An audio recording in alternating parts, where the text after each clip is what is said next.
ভাইজান, আর কত দূর? আমার তো মনে হইতেছে এই বিলের রাস্তা আর শেষ হইব না। কাদা ভাঙা হাঁটতে গিয়া জান বাইর হইয়া যাইতাছে। আর এই লাশ, নসিমিয়ার লাশটা এমন গরম লাগতেছে কেন? বৃষ্টির পানিতে তো শরীর ঠান্ডা হওয়ার কথা, কিন্তু আমার কাঁধে মনে হইতেছে আগুন জ্বলতাছে। চুপ কইরা হাট সেলিম।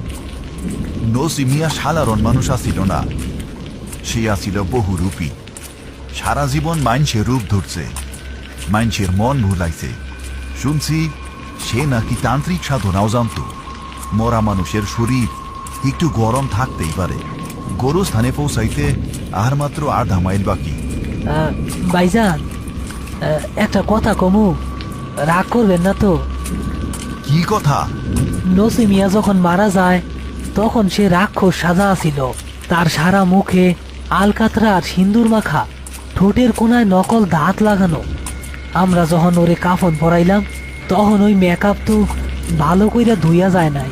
কাফনের নিচ দিয়ে আমি দেখছিলাম ওর মুখের ওই রাক্ষসের হাসিটা যেন মুইসা যায় নাই, বরং মনে হইল হাসিটা আরো চওড়া হইছে। আজে বাজে চিন্তা বাদ দে। মেকআপ করছিল না, ওই মেকআপ হয়তো চামড়ায় বইসা গেছে। আমরা ওরে গোসল দিয়া পবিত্র কইরাই আনছি। তারা হাঁটতে হাঁটতে এক বিশাল বট গাছের নিচে এলো। বৃষ্টির তোর একটু কমলেও বাতাসের শৌ শৌ শব্দে কান পাতা দায়। হঠাৎ খাটিয়ার উপর থেকে একটা অদ্ভুত শব্দ এলো, যেন কেউ পায়ে ঘুঙুর পরে নাচছে। ভাইজান, শুনলেন? লাশের পায়ে থাইকা ঘুঙুরের আওয়াজ আইল, কিন্তু আমরা তোর পায়ের সবকিছু খুইলা ফেলাইছিলাম। এই ঝড় বৃষ্টিতে অনেক কিছুই শোনা যায়। হয়তো খাটিয়ার কোনো লোহা নড়ছে। না ভাইজান, লোহা না। নসিমিয়া যখন রাক্ষস সাজত তখন পায়ের ঘুঙুর পড়তো না, কিন্তু সে কালি সাজলে ঘুঙুর পড়তো। আমার মনে হইতাছে ও এখন খাটিয়ার মধ্যে শুইয়া রূপ বদলাইতাছে। আহ, পাগলামি করিস না সেলিম। মরা মানুষ রূপ বদলায় না। টর্চটা লাশের মুখের দিকে ধরত। বৃষ্টির পানিতে কাফন ভিজা গেছে। মুখটা আলগা হইছে কিনা দেখি। সেলিম কাপা কাপা হাতে টর্চের আলো ফেলল লাশের মুখের ওপর। বৃষ্টির পানিতে ভিজে কাফনের কাপড় লাশের মুখের সাথে লেপ্টে আছে। আরিফ সাবধানে মুখের কাপড়টা সরানোর সাথে সাথেই সেলিম ভয়ে দুপা পিছিয়ে কাদার মধ্যে পড়ে গেল। ইয়া আল্লাহ, ভাইজান, এইটা কার মুখ? নসিমিয়ার মুখটা আর মানুষের মতো নেই। তার মুখের চামড়া কুঁচকে গেছে, আর সেই আলকাতরা মাখা কালো মুখের ওপর সিঁদুরের দাগগুলো বৃষ্টির পানিতে ধুয়ে গড়িয়ে পড়ছে ঠিকই, কিন্তু মনে হচ্ছে ওগুলো তাজা রক্ত। সবচেয়ে ভয়ঙ্কর ব্যাপার হলো নসিমিয়ার চোখ দুটো খোলা, কিন্তু সেই চোখের মণি মানুষের মতো গোল নয়, বিড়ালের মতো চেরা এবং হলুদ রঙের। আর তার মুখে সেই নকল রাক্ষসের দাঁতগুলো নেই। তার বদলে মাড়ি থেকে আসল হাড়ের মতো লম্বা লম্বা দাঁত বেরিয়ে এসেছে। ইয়া মাবুদ, মৃত্যুর পরেও তো শরীর বাড়তাছে। এইটা তো নসিমিয়া না। হঠাৎ লাশটা খাটিয়ার উপর নড়ে উঠল। শোয়ানো অবস্থাতেই লাশটা তার 2 হাত উপরে তুলল, যেন কাউকে আলিঙ্গন করতে চাইছে। তার লম্বা নখগুলো টর্চের আলোয় চকচক করে উঠল। সেলিম, ওঠ, খাটিয়া ধর। ওরে মাটিতে রাখা যাইব না। মাটিতে রাখলেই ও মাটির জোর পাইব। ওরে গোরস্থানের পবিত্র মাটিতে নিতে হইব। ভাইজান, আমি পারুম না। ও আমার দিকে তাকাইয়া হাসতাছে। ও কয়, খেলা দেখবি না? আরিফ একাই খাটিয়াটা তোলার চেষ্টা করল, কিন্তু লাশটা এখন অসম্ভব ভারী। মনে হচ্ছে খাটিয়ার উপর 10টা পাথর চাপানো হয়েছে। লাশটা হঠাৎ তার লম্বা হাত বাড়িয়ে সেলিমের পা খপ করে চেপে ধরল। ভাইজান, ও আমারে ধইরা ফেলছে। ওর হাত আগুনের মতো গরম। ও আমারে খাটিয়ার মধ্যে টানতাছে। সার শয়তান, মরা মানুষের জায়গা কবরে। যা, তুই কবরে যা।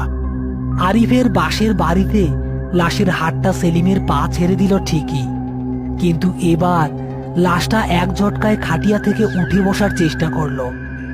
তার কাফনের বাঁধনগুলো টাস টাস করে ছিঁড়ে গেল। অর্ধেক শরীর তুলে বসে থাকা নসিমিয়া লাশটা এবার তার হলুদ চোখ ঘুরিয়ে আরিফের দিকে তাকালো। তার মুখে এক পৈশাচিক হাসি। আরিফ, তুই তো অনেক লাশ বইছস, কিন্তু বহুরূপীর লাশ কি আগে বইছস? আমি মরার সময় রাক্ষস সাজছিলাম, তাই আমি এখন রাক্ষস। আমার খিদা লাগছে আরিফ, আমি মাংস খাবো। লাশটা হামাগুড়ি দিয়ে খাটিয়া থেকে নামার চেষ্টা করলো।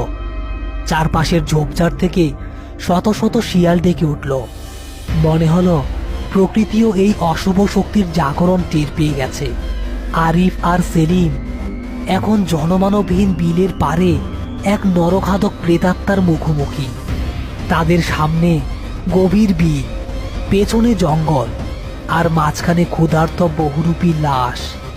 বিলের পারে কাদার মধ্যে এক নাটকীয় পরিস্থিতি। নসিমিয়ার লাশটা এখন আর মানুষের মতো আচরণ করছে না। সে হামাগুড়ি দিয়ে চতুষ্পদ জন্তুর মতো খাটিয়া থেকে নেমে এসেছে। তার হলুদ চোখ জ্বলছে আর মুখ দিয়ে লালা ঝরছে। সেলিম ভয়ে পেছনে হড়কে পড়ে গেল। কাঁচা রক্তের গন্ধ, কচি মাংসের গন্ধ। সেলিম, কাছে আয়, আমার খিদা মিটা। দর্শকরা অপেক্ষা করতেছে, বলির খেলা দেখবো। ভাইজান, ও ও আমার দিকেই আসতেছে। ও মানুষ না ভাইজান, ও জানোয়ার হয়ে গেছে। ওর শরীর থেকে পুরা আলকাতরার গন্ধ আসতেছে। বাঁচান ভাইজান, আমারে বাঁচান। সেলিম, সাহস হারাইস না, দৌড় দিবি না। দৌড় দিলেই ও বাঘের মতো ঝাঁপাইয়া পড়ব। চোখের দিকে তাকা, শয়তান চোখের দিকে তাকাইলে দুর্বল হয়ে যায়। নসিমিয়া লাশটা হঠাৎ এক বিকট লাফ দিয়ে সেলিমের ঠিক সামনে এসে পড়ল। সেলিম চিৎকার করে উঠল, কিন্তু লাশটা সেলিমকে কামড়ানোর বদলে তার মুখের খুব কাছে নিজের মুখটা নিয়ে গেল। লাশের গলার চামড়াগুলো ফুলে উঠেছে, যেন ভেতরে অন্য কোনো প্রাণী আটকে আছে। ভয় পাইছস? ভয় পাইস না, আমি তো খেলা দেখাইতেছি। দেখ, এখন আমি সাপ হব। সেলিমের চোখের সামনেই এক অসম্ভব দৃশ্য ঘটল।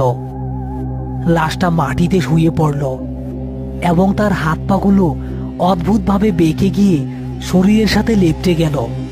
মেরুদণ্ডের হাড়গুলো মরমর শব্দ করে ভাঙতে শুরু করলো। লাশটা সত্যি সত্যি সাপের মতো এঁকে বেঁকে কাদার ওপর দিয়ে দ্রুত গতিতে আরিফের দিকে এগিয়ে যেতে লাগলো।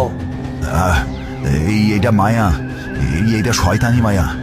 বিসমিল্লাহ। আরিফ হাতে থাকা বাঁশটা দিয়ে সজোরে কাদার উপর সাপের মতো চলতে থাকা লাশটার পিঠে বাড়ি মারল। দপাস করে একটা শব্দ হলো এবং লাশটা একটু থমকে গেল। আঘাত পেয়েই লাশটা আবার রূপ বদলালো। এবার সে চার হাত পা ছড়িয়ে মাকড়সার মতো হয়ে গেল এবং উল্টো হয়ে আরিফের দিকে তাকালো। তুই আমারে মারবি আরিফ? আমি বহুরূপী, আমারে ধরা এত সহজ না। আমি